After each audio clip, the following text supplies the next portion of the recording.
اعوذ باللہ من الشیطان الرجیم بسم اللہ الرحمن الرحیم زُيِّنَ للذین کفروا الحیاۃ الدنیا ویسخرون من الذین آمنوا والذین اتقوا فوقهم یوم القیامہ واللہ یرزق من یشاء بغیر حساب۔ مزین کر دی گئی یا خوبصورت بنا دی گئی دنیا کی زندگی ان لوگوں کے لیے جنہوں نے انکار کیا۔ وہ مذاق اڑاتے ہیں ایمان والوں کا، اور وہ لوگ جو ڈرتے ہیں اللہ سے بلندی پر ہوں گے یا بالا تر ہوں گے قیامت کے دن، اور اللہ رزق دیتا ہے جسے وہ چاہتا ہے بغیر حساب کتاب کے۔ سورہ بقرہ کی آیت نمبر 212 انتہائی حوصلہ افزا آیت مبارکہ ہے، اور اس کی بنیاد پہ ہم لوگ اپنی پوری زندگی گزار سکتے ہیں۔ سورہ بقرہ کا آغاز جس طرح سے ہوا اس پہ ابھی تھوڑی بات کر لیتے ہیں۔ شروع کے 4 رکوع کے اندر اللہ تعالیٰ نے کچھ ہم کو باتیں بتائیں اور کچھ چیزیں سمجھائیں کہ دنیا کی زندگی کے اندر آپ کو 3 قسم کے لوگ ملیں گے جب بالخصوص کسی مہم کی بات چل رہی ہوگی یا کوئی نہ کوئی ٹارگٹ آپ کے آگے ہوگا۔ ایک وہ لوگ ہیں جو ان کو اللہ تعالیٰ کا پیغام ملتا ہے تو وہ اللہ تعالیٰ کی دعوت کو فوراً قبول کر لیتے ہیں اور اس پہ لبیک کہتے ہیں، اور وہ پھر اپنی جان اور مال دینے سے بھی نہیں پیچھے ہٹتے۔ دوسرے وہ لوگ ہیں جب ان کو اللہ تعالیٰ کا پیغام ملتا ہے تو وہ فوراً مخالفت میں آ جاتے ہیں اور وہ بھی اپنی جان اور مال دینے سے پیچھے نہیں ہٹتے۔ تیسرے وہ لوگ ہیں جو کہ درمیان میں رہتے ہیں، جب کبھی ایمان والے طاقتور ہو جائیں تو ان کے ساتھ ہو جاتے ہیں، اور جب کبھی غیر ایمان والے قابض ہو جائیں تو وہ ان کا ساتھ دیتے ہیں۔ یہ ہیں بین جو درمیان والے لوگ ہیں، اور اس پہ سب سے زیادہ اللہ تعالیٰ نے بات کی شروع کے اندر اس قسم کے لوگوں پہ، اور آگے اس کی تفصیلات مزید آ رہی ہیں۔ پھر اللہ تعالیٰ نے یہ بتایا کہ اللہ تعالیٰ نے فرشتوں کو بتایا کہ میں دنیا کے اندر انسان کو اپنا خلیفہ بنا کے بھیجنا چاہتا ہوں۔ خلیفہ یعنی کہ اللہ تعالیٰ کا ایمبیسڈر۔ جب کوئی شخص انسان دوسرے شخص کو دیکھے تو اس کو وہ اللہ تعالیٰ یاد آ جائے، یعنی کہ ایک انسان ایسا ہونا چاہیے کہ جو کہ اللہ تعالیٰ کی نشانی ہو، شاعر اللہ ہو۔ انسان سب سے بڑا شاعر اللہ ہوتا ہے اگر وہ اللہ تعالیٰ کی حکم کی پیروی کرے تو اللہ تعالیٰ نے کہا کہ میں دنیا کے اندر انسان کو اپنا خلیفہ بنانا چاہتا ہوں کہ اس کو دیکھ کے لوگ مجھے یاد کریں۔ تو پھر فرشتوں نے بتایا کہ انسان لڑائی کرے گا، جھگڑے کرے گا، خون بہائے گا۔ اللہ تعالیٰ نے کہا جو چیزیں میں جانتا ہوں تم نہیں جانتے۔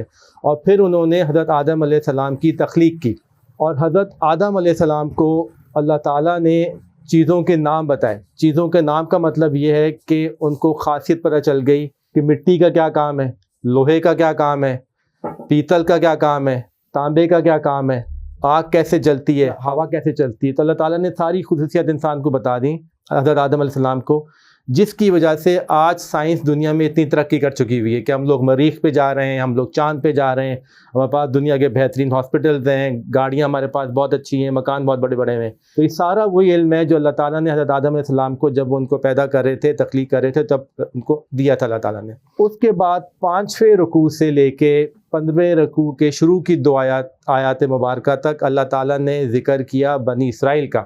حضرت ابراہیم علیہ السلام کے 2 بیٹے ہیں، ایک ہے حضرت اسماعیل علیہ السلام اور دوسرے حضرت اسحاق علیہ السلام۔ تو اللہ تعالیٰ نے حضرت ابراہیم علیہ السلام کو پسند فرمایا کہ وہ دنیا کی امامت کریں، اور ان کی وہ اولاد جو اللہ تعالیٰ کے راستے پہ قائم ہے وہ بھی دنیا کی امامت کرے۔ تو اللہ تعالیٰ نے بہت تھوڑے وقفے کے ساتھ 2 جگہوں پہ اپنی دین کی تعلیمات دی لوگوں کو۔ حضرت اسحاق علیہ السلام کے جو بیٹے حضرت یعقوب علیہ السلام، جن کا لقب ہے اسرائیل، اسرائیل کا مطلب عبرانی میں ہم اردو میں لیتے ہیں عبداللہ کا مطلب ہے اللہ کا بندہ۔ انہوں نے دین کے تعلیم دینا شروع کی فلسطین کے اندر۔ ان کے ساتھ ساتھ حضرت اسماعیل علیہ السلام، جن کی عمر تقریباً 10 سال زیادہ تھی حضرت اسحاق علیہ السلام سے، انہوں نے تعلیمات دینا شروع کی اپنی مکہ مکرمہ کے اندر۔ تو اللہ تعالیٰ کا دین ایک ہی وقت کے اندر حضرت ابراہیم علیہ السلام کی اولاد کے ذریعے 2 جگہوں پہ چل رہا تھا، ایک فلسطین کے اندر اور ایک مکہ مکرمہ کے اندر۔ حضرت اسحاق علیہ السلام کے جو اولاد تھی اس میں یہ بات چل رہی تھی کہ ان کے اندر نبی پے در پہ آئے جا رہے تھے، بالخصوص حضرت علیہ السلام سے لے کے حضرت عیسیٰ علیہ السلام تک کوئی وقت ایسا نہیں تھا جب کہ نبی انہیں موجود نہ ہو۔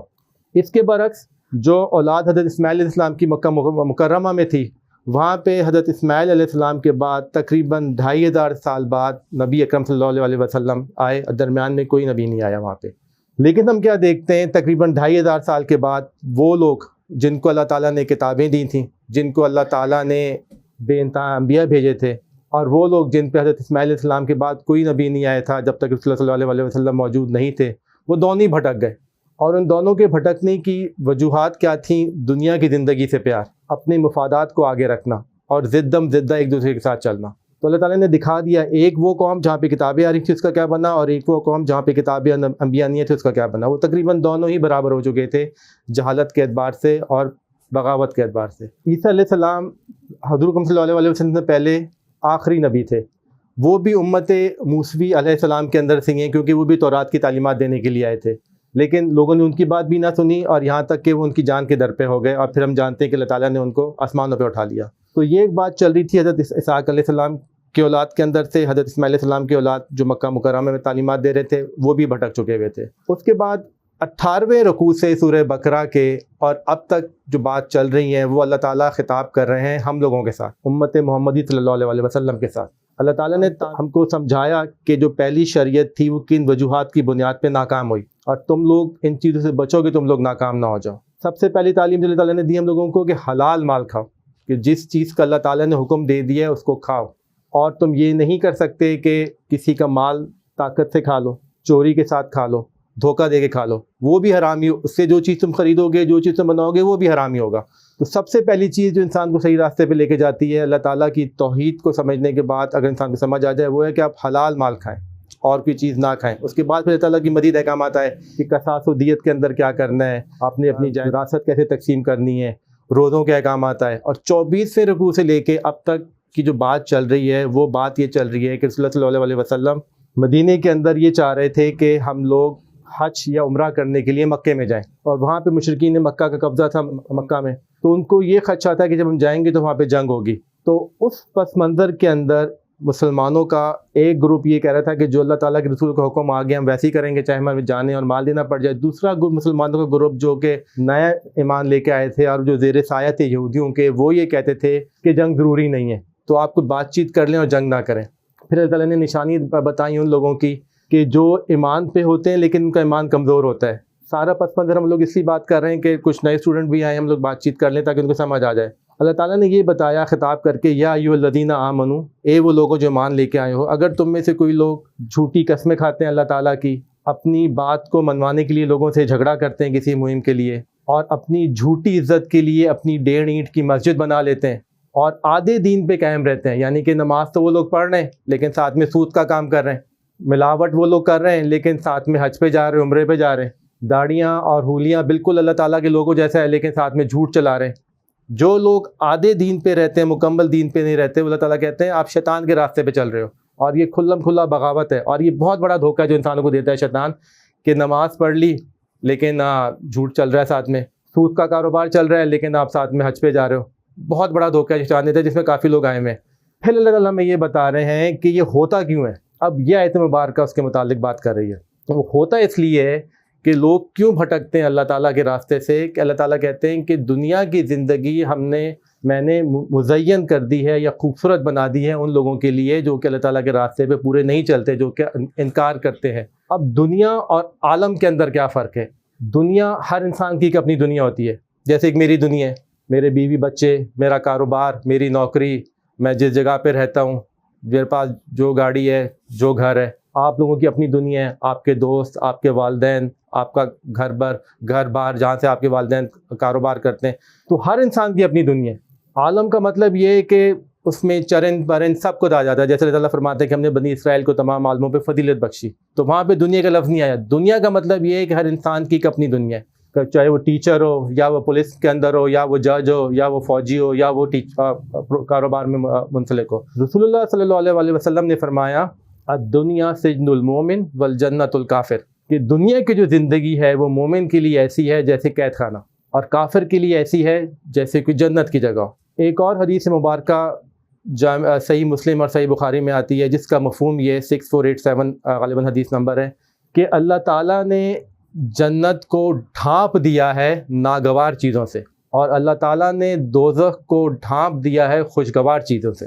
اس کی سپورٹ میں ایک اور حدیث مبارکہ آتی ہے جامع ترمذی کے اندر، سنن ابی ماجہ، ابو داؤد اور سنن سنائی کے اندر، جب اللہ تعالیٰ نے جنت اور دوزخ کی تخلیق کی تو انہوں نے حضرت جبریل علیہ السلام کو کہا کہ جاؤ اس کو دیکھ کے آؤ۔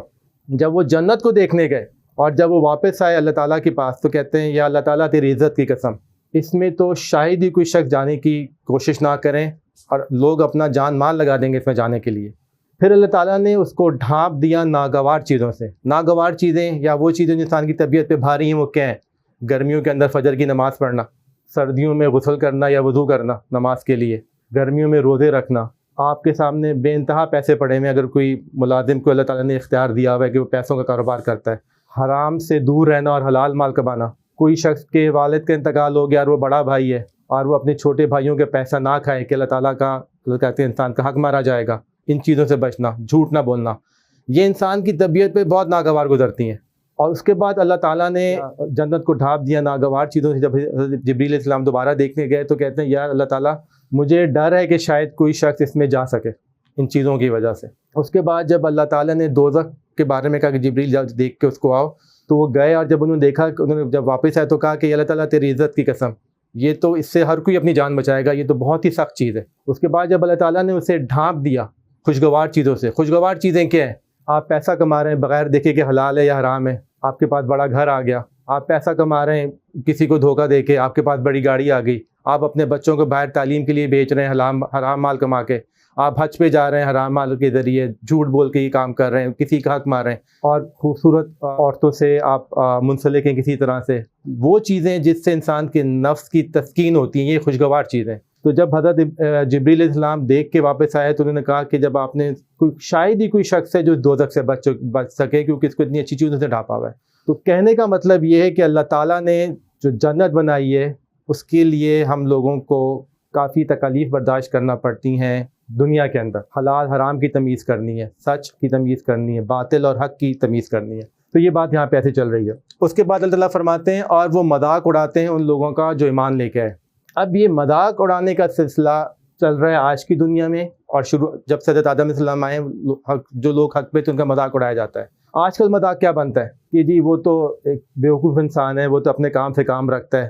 اگر آپ آفس میں جا کے بات کریں، جو لوگ راشی ہیں وہ اس کو اپنے پاس کھانے پہ بھی نہیں بلاتے، وہ بڑی بڑی گاڑیوں میں پھر رہے ہوتے ہیں، ان کے پاس ان کے تعلقات بڑے بڑے افسروں کے ساتھ ہوتے ہیں، اور جو بیچارہ شخص حق کے اوپر ہے نہ اس کا کھانا پورا ہو رہا ہے، بچے اس کے تنگ ہیں، بیوی اس کی تنگ ہیں، تو یہ ایک طرح کا مذاق اڑ رہا ہے۔ اور آج کل کی دنیا کے اندر جو دین کے اوپر کام کر رہا ہے اس کے گھر والے اس کے مذاق اڑاتے ہیں کہ پتہ نہیں کن چیزوں میں پڑ گیا ہوا ہے، یہ کوئی فائدہ تو ہمیں نظر نہیں آ رہا۔ تو یہ مذاق اڑانے کی قسمیں چل رہی ہیں۔ رسول اللہ صلی اللہ علیہ وسلم کے زمانے میں جب انہوں نے ایمان کی دعوت کو مکے کے اندر اعلان پیش کرنا شروع کر دیا تقریباً 3 سال بعد، تو مشرکین مکہ جب وہ نماز پڑھ رہے ہوتے تھے ان کے اوپر اوجڑی رکھ دیتے تھے جب وہ سجدے پہ جاتے تھے، ان کی تصدیق کرنے کے لیے۔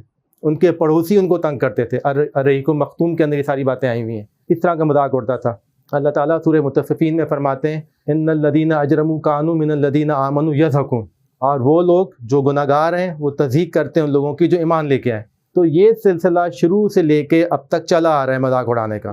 ہم نے دیکھا کہ غزوہ تبوک جب مدینے کے ریاست قائم ہو چکی ہوئی تھی اور اسلام کافی حد تک پھیل چکا تھا، جب بھی لوگ مذاق اڑانے سے باز نہیں آئے۔ غزوہ تبوک کے موقع پہ جب رسول اللہ صلی اللہ علیہ وسلم نے فرمایا کہ ہمارے سامنے ایک مشکل غزوہ ہے، تو جو شخص جو مال دے سکتا ہے وہ اللہ تعالیٰ کے راستے کے اندر دے، تو ایک پیارے انصاری صحابی رضی اللہ عنہ نے رات کو مزدوری کی، باغ کے اندر پانی لگایا، اس کے اجر کے اندر صبح جو ان کے مالک نے انہیں کھجوریں دیں وہ لے کے آگے رسول اللہ صلی اللہ علیہ وسلم کے پاس، آدھی انہوں نے اپنے پاس رکھی ہیں اور آدھی صلی اللہ علیہ وسلم کی خدمت میں دے دی کہ جی یہ آپ کام آئے گا غزوے کے اندر۔ تو لوگوں نے ان کا مذاق اڑایا کہ ان کی کھجوروں کے بغیر تو غزوہ ہو ہی نہیں سکتا تھا، جیسے یہ کیا لے کے آگے، ہم تو اتنا کر رہے ہیں، ہم نے تو اتنی چیزیں دی ہیں۔ تو رسول اللہ صلی اللہ علیہ وسلم نے وہ کھجوریں سارے مال کے اوپر بکھیر دیں، اور انہوں نے فرمایا کہ اللہ کے میدان میں ان کھجوروں کی جو وقت ہے وہ سب سے زیادہ ہے، کہ انسان کا تقویٰ دیکھتے ہیں اللہ تعالیٰ، یہ نہیں دیکھتے کہ انسان کیا دے رہا ہے اور کیسے دے رہا ہے۔ تو مذاق اڑانے کا سلسلہ جب سے چلا آ رہا ہے آخر تک چلتا رہے گا، اور آپ لوگوں کو بھی یہ محسوس کرنا ہوگا اور اس کو برداشت کرنا ہوگا، اس پہ ایک حکمت عملی بنانی ہوگی۔ آگے مزید کیا فرماتے ہیں اللہ تعالیٰ، اور وہ لوگ جن لوگوں کا دنیا میں مذاق اڑایا جاتا تھا جو کہ اللہ تعالیٰ کے دین کے اوپر قائم تھے اور جو متقی تھے، وہ قیامت کے دن ان سے بالا تر ہوں گے، ان سے بلند ہوں گے۔ مطففین میں ہی آیا سورہ مطففین میں علی الارائک ینظرون، قیامت کے دن وہ لوگ گاؤ تکی کے ساتھ بیٹھے ہوئے ہوں گے اور وہ دیکھ رہے ہوں گے کہ کفار جو ہمارے کو مذاق اڑاتے تھے اب ان کا کیا حال ہے۔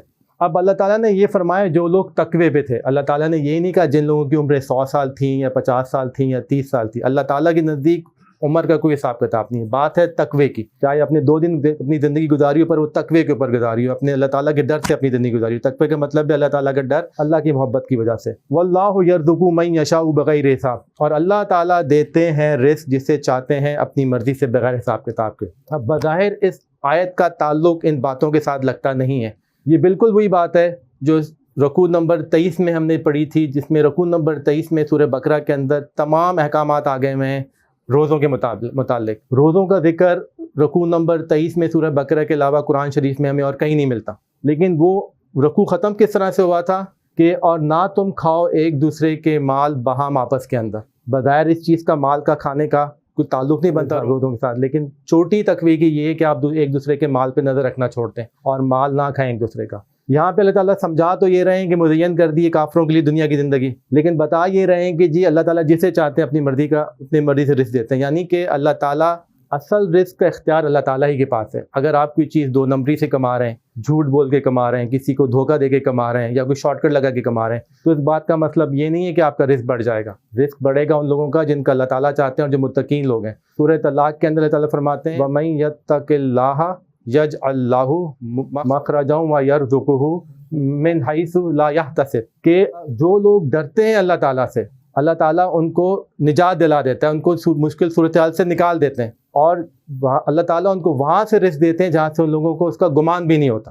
تو اصل بات یہ ہے، اور یہ تو ہے دنیا کی بات، اور آخرت میں جو رزق ہے اس کے بارے میں ہم لوگ تو کیا ہی تصور کر سکتے ہیں. جو اللہ تعالیٰ کی شان ہے، نیک لوگوں کو اس کی شان کے حساب سے رزق ملے گا، سب کچھ ملے گا. تو اللہ تعالیٰ توفیق دے ہم لوگوں کو کہ جب ہم لوگوں پہ خدا نہ خواستہ کبھی کوئی مشکل وقت آئے، سخت ٹائم آئے، تو ہم کو اللہ تعالیٰ اس آیت مبارکہ کی یاد دلائیں اور ہمیں سمجھ جائیں، اس پہ ہم لوگ عمل پیرا ہوں. صدق اللہ العظیم. جزاک اللہ.